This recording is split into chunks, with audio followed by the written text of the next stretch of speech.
YS Jaganmohan Reddy చేసిన వ్యాఖ్యలపై దుమారం రేగుతోంది. దేశంలో అత్యధికంగా ఓట్ల గోల్మాల్ జరిగింది ఆంధ్రప్రదేశ్ అసెంబ్లీ ఎన్నికల్లోనేనని, అలాంటిది రాహుల్ గాంధీ ఏపీ గురించి ఎక్కడా ఎందుకు ప్రస్తావించడం లేదని ప్రశ్నించారు. జగన్ వ్యాఖ్యలపై మండిపడ్డారు ఎంపీ మాణిక్యం ఠాగూర్. రాహుల్ గాంధీ దేశం మొత్తం కోసం పోరాడుతున్నారని, ఏపీ కోసం మాత్రమే కాదన్నారు. ఎన్నికల్లో ఓడాక జగన్ ఆలోచన విధానం అర్థం కావట్లేదన్నారు ఎంపీ చామల కిరణ్ కుమార్ రెడ్డి. మోడీని ప్రశ్నించకుండా రాహుల్ను జగన్ ఎందుకు ప్రశ్నిస్తున్నారని మండిపడ్డారు. ఈ రాహుల్ గాంధీ అనే వ్యక్తి ఏదైతే చెప్తా ఉన్నారో, ఎందుకు ఈ రాహుల్ గాంధీ అనే వ్యక్తి ఆంధ్ర గురించి ఎందుకు మాట్లాడడం లేదు చెప్పు. చంద్రబాబు నాయుడుతో హాట్ లైన్లో టచ్లో ఉన్నాడు కాబట్టి మాట్లాడడం.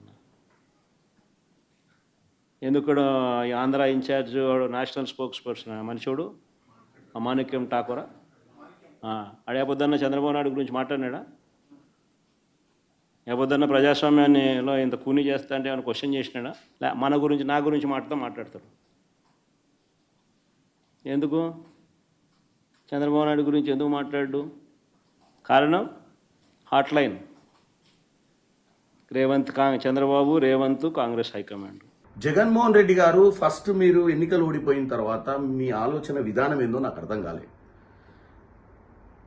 ఆల్రెడీ చంద్రబాబు నాయుడు గారు ఈ 18th లోక్సభను కాపాడడానికి ఎన్డీఏలో జాయిన్ అయ్యి ఈరోజు 270 దాటడానికి ఈరోజు పవర్లో ఉండడానికి కారకులు.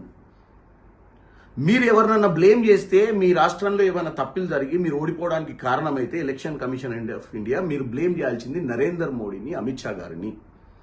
మీరు వారిని బ్లేమ్ చేయకుండా రాహుల్ గాంధీ గారి ఇంటిగ్రిటీ గురించి మాట్లాడటం చాలా ఆశ్చర్యకరంగా, చాలా హాస్యాస్పదంగా ఉంది. Mr. Jagan must have minimum courtesy to acknowledge and appreciate the work of Mr. Rahul Gandhi.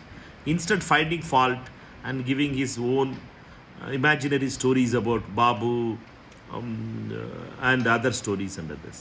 We are very clear, Babu and Modi are together and Shah and Jagan are together and Pawan are together. This is the clear thing. People of Andhra Pradesh knows that thing. And if Mr. Jagan is sincere that against vote chori, he has the guts to fight against Amit Shah and Modi, he should join the march of the PCC President Y.S. Sharmila Reddy ji on 14th evening in Vijayawada.